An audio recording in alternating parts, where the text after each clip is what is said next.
Tout le monde est partant pour le grand reset. Enfin, presque tout le monde. Il y a un gars qui a le pouvoir de faire quelque chose pour arrêter ça, et vous savez exactement de qui je parle.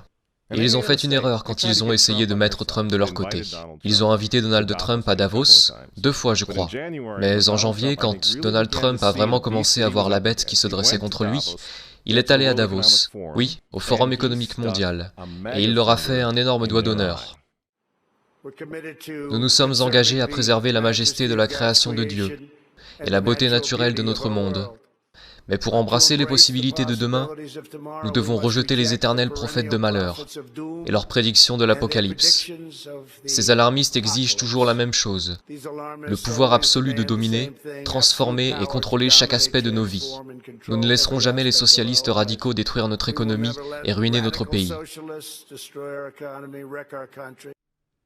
2 jours après que Donald Trump ait donné ce discours, un gauchiste de 89 ans, l'étrange milliardaire George Soros, a fait une intervention d'urgence, à Davos une fois de plus, avertissant que les élections américaines de 2020 détermineraient, je cite, le sort de notre monde. Maintenant, puisqu'on parle de Davos, jetez un coup d'œil une fois de plus. C'était 1 mois après que Donald Trump s'est adressé à Davos et leur a fait un doigt d'honneur. Voici ce que le pape François et l'économiste Jeffrey Sachs ont répondu. C'est un pays dangereux en ce moment. Il sera absolument dangereux si Trump est réélu.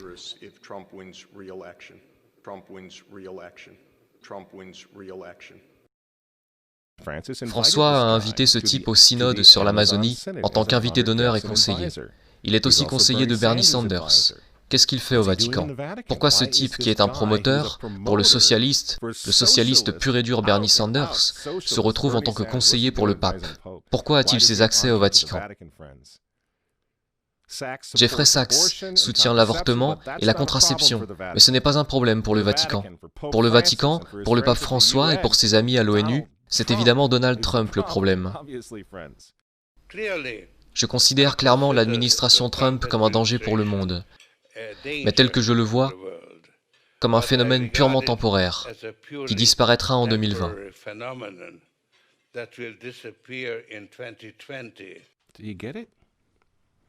Vous comprenez? Vous voyez pourquoi il y a tant de haine envers Trump? Parce que malgré tous ses défauts, il est capitaliste, il n'est pas mondialiste. Il ne sera jamais l'un d'entre eux. C'est pourquoi il a retiré les États-Unis de l'accord de Paris sur le climat. Donald Trump a retiré les États-Unis de l'Organisation mondiale de la santé, l'entreprise de Bill Gates.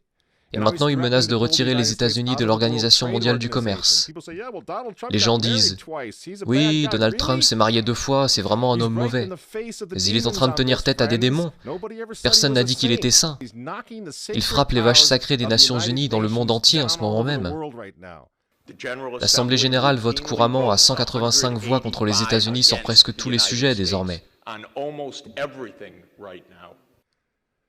Et vous vous souvenez, puisqu'on parle des Nations Unies, en novembre 2019, juste avant que le coronavirus arrive, Trump est allé aux Nations Unies, à l'Assemblée générale, et il a déclaré la guerre au mondialisme.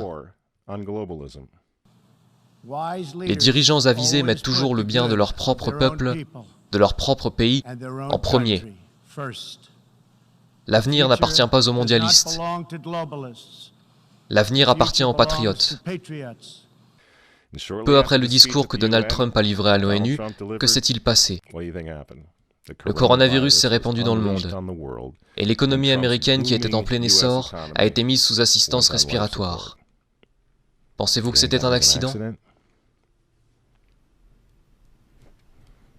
Donc quand ils vous disent, et qu'ils nous disent à tous, de rester à la maison, de porter un masque, pour que grand-mère ne tombe pas malade, vous devez comprendre ce qui se passe vraiment.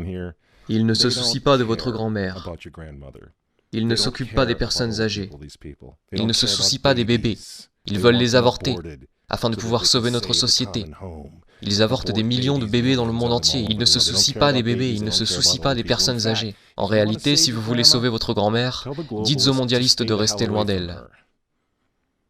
Vous vous souvenez comment certains d'entre eux, comme Cuomo ou d'autres du même genre, ont renvoyé des patients atteints du coronavirus dans les maisons de retraite? Voilà à quel point ils se soucient de votre grand-mère. Et le but du jeu est maintenant de mettre l'économie des États-Unis à genoux, la réduire à néant, pour que tout le monde réclame le grand reset. rendre cette nouvelle normalité si anormale que même vous et moi, vous savez, dans un avenir proche, nous supplierons pour avoir des vaccins, car on nous aura rendus fous à ce moment-là, à mendier pour tout ce qui nous gardera en sécurité, selon nos geôliers et gardiens, et nos gardiens de zoo, vous voyez. C'est ce qu'ils veulent, c'est pourquoi ils continuent à utiliser ce terme de nouvelle normalité. Vous voulez combattre ? Retournez au travail, retournez à l'école. Si vous êtes en bonne santé, retirez votre masque. Et pour l'amour de Dieu, retournez à l'église et priez pour que Trump l'emporte en novembre. C'est à ça que sert le grand reset. Le faux dossier russe, l'impeachment. Vous voyez ? Pendant 4 ans, ils ont essayé d'arrêter cet homme, car s'il renforce l'Amérique, s'il la rend à nouveau forte, s'il sauve l'économie une seconde fois, le grand reset n'aura pas lieu. Le nouvel ordre mondial va être rejeté, et qui sait quand ils auront une opportunité comme celle du coronavirus à nouveau. Et ils le savent. Alors je vous pose la question, pourquoi détestent-ils cet homme? Ces gens, ces hommes, ils détestent Dieu, ils détestent les enfants, ils détestent la famille traditionnelle, ils vous détestent, et ils détestent Donald Trump, dont les opposants politiques d'ailleurs en ce moment sont en train de déboulonner des statues de saints, de frapper des policiers et de brûler des drapeaux. Vous dites que vous n'aimez pas Trump? Je suis désolé les amis, mais on s'en fiche, cela n'a plus vraiment d'importance. Vous pensez à la personnalité de Trump ou à ses tweets, mais regardez la situation dans son ensemble. Le choix est simple les amis.